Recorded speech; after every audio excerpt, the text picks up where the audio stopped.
turun mata ke lisan. Buka ayat lisan. Ya, Quran surah ke-49 misal, ya. Dari ayat yang ke-11. 11 sampai 12. Iman dulu. Kalau tadi dipisah langsung laki-laki, perempuan, detil. Sekarang disatukan untuk semuanya. Kalau Anda ingin menggabungkan keduanya, maka gunakan huruf alladzina. Alladzina disebutkan 1080 kali dalam Al-Quran. Ya, alladzina ismun mausulun yadullu ala al-'amiyatil jama'. Ya, isim mausul konjungsi huruf yang menunjuk pada objek keseluruhan tanpa kecuali. Nggak ada batas. Laki-laki, perempuan, besar, kecil, tua, muda. Makanya kalau sudah ada alladzina, sudah mencakup laki-laki dan perempuan. Ya ayyuhalladzina amanu. Hai orang-orang yang telah merasa punya iman. Semua laki-laki, perempuan, tua, muda, besar, kecil, kaya, cukup semua. Disebutkan 68 kali dalam Al-Quran kalimat ini. Ya, saya panggil kalian. Baik kalian sedang dekat denganku, sedang menengah, sedang jauh.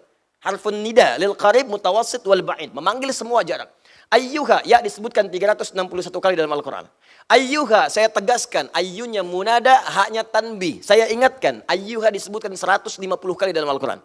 Kata Allah, ya ayyuhalladzina amanu. Demikian cara menerjemahkannya. Hei orang-orang yang telah merasa punya iman. Saya enggak peduli. Kalian sedang dekat dari saya, menengah jaraknya ataupun sedang jauh dari saya. Sepanjang ada iman dalam dirimu, aku peringatkan. Ha tanbih, aku peringatkan. La yashar qaumun min qaum. Jangan gunakan lisanmu untuk mencela orang lain. Jangan saling mencela, kata Allah. Pada yang tidak layak untuk dicela. Jangan mencela. Jangan sibuk seketika gitu. Di iman kita itu akan menjaga kita dari perbuatan tercela. Termasuk mencela sesuatu yang memang tidak harus dicela. Berselisih, saling menghina, itu kan bagian dari celaan. Menghina, celaan. Ayo. Saling berselisih, umpatan, itu celaan. Kalau perbuatan yang sudah tercela, dicela perbuatannya boleh. Tapi kepada orangnya pun itu dihindari. Ini rahasia ya, di antara kita saja. Itu saking istimewanya Al-Quran. Seburuk-buruknya manusia, dengan perbuatannya, itu umumnya oleh Allah namanya masih ditutup. Nama baiknya ditutup. Namanya.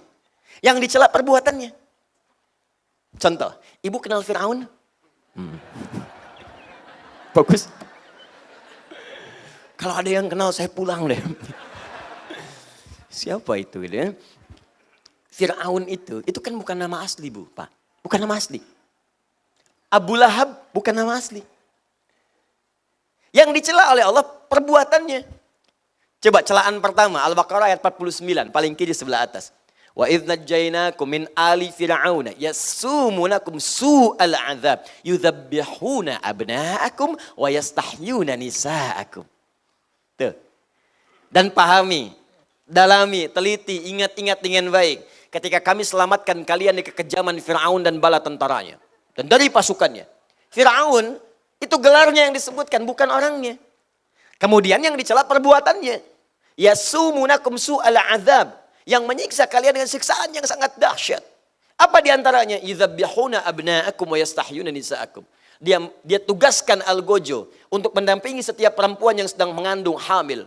Begitu lahir laki-laki, banting ke tanah, sembelih di hadapan ibu yang baru melahirkan dia. Fir'aun. Fir'aun. Seburuk-buruknya Fir'aun itu, yang dicela perbuatannya, tapi namanya nggak pernah disebutkan. Kenapa? Karena boleh jadi nanti ada orang dengan nama yang serupa, tapi dengan perbuatan yang berbeda. Gak semua orang dengan nama itu bisa berbuat yang serupa. Ya, mohon maaf. Ada orang misalnya namanya Ali. Ada dua Ali. Ali satu, Ali dua. Ali yang ini misalnya pernah berbuat jelek. Ali yang ini misalnya pernah mencuri. Ali yang ini kan tidak. Ketika Anda celak dengan namanya Ali, maka Anda pun akan melibatkan celaan itu pada orang lain yang belum tentu mengerjakan perbuatan serupa. Itu indahnya Al-Quran. Jadi kalau ada orang berbuat salah, jangan orang yang dieksploitasi.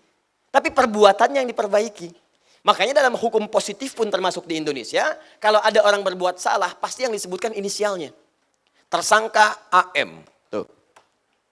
Ya, jarang kan menyebutkan nama orangnya? Ya, tersangka UMR. Ya kan?